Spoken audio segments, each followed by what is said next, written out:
वाणी में आता है कि जिस प्रेम कियो तिन्हि प्रभ पायो। जिसने प्रेम किया उसने ही ईश्वर को प्राप्त किया। जिसके मन में घृणा है, नफरत है किसी के भी प्रति, वो ईश्वर को पा ही नहीं सकता, क्योंकि ईश्वर का दूसरा नाम ही प्रेम है। प्रेम किसके प्रति? हर एक जीव के प्रति अपने मन में प्रेम होना चाहिए।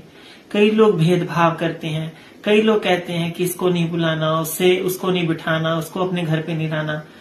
जो व्यक्ति ईश्वर का हो गया वो सबका हो गया। ईश्वर की इस बनाई सृष्टि का वो स्वयं एक हिस्सा है, भाग है।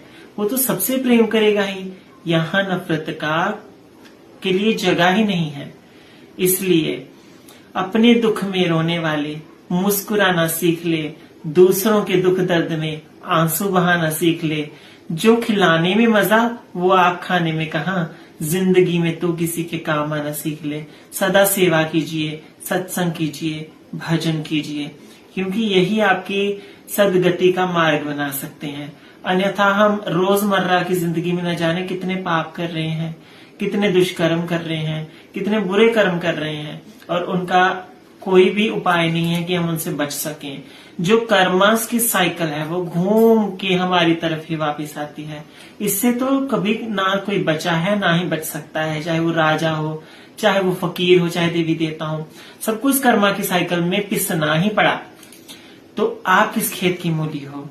हम कुछ नहीं कर सकते, क्योंकि हम तो कठपुतली हैं। हमें ये काल चक्र जैसा करवा रहा है हम कर रहे हैं, परंतु हम इतना कर सकते हैं कि हम ईश्वर की भक्ति और जन कल्याण की सेवा जरूर कर सकते हैं।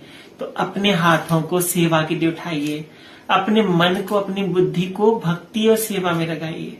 यही उत्तम मार्ग है। श्री कृष्ण कहते हैं, पार्थ, यदि तू भक्ति चाहता है तो निज स्वरूप को पहचान। अपने अंदर झांक के देख कि तू कौन है। केड़ी भुल बनाया तेनू खोल अखी तू कौन है। मेरे सतगुरु तेरा पता लग जे रुतबा, फिर पता लगे कि तू जो है। बोलिया रब तेथों वख नहीं, तू ताइयों सकदा तक नहीं, तेरी देखने वाली आंख नहीं। इस आंख, इस दृष्टि को साफ करना पड़ेगा, और वो केवल और केवल गुरु चरणों में ही हो सकता है, क्योंकि गुरु के बिना हम कुछ भी नहीं कर सकते। नवरात्रों के पावन पर्व में माँ भगवती आप सबकी मनोकामना पूरी करे, आपको भक्ति का दान बख्शे। शक्ति, भक्ति और फिर मुक्ति, यही अपनाना है। जय माँ, भूरी भूरी आशीर्वाद।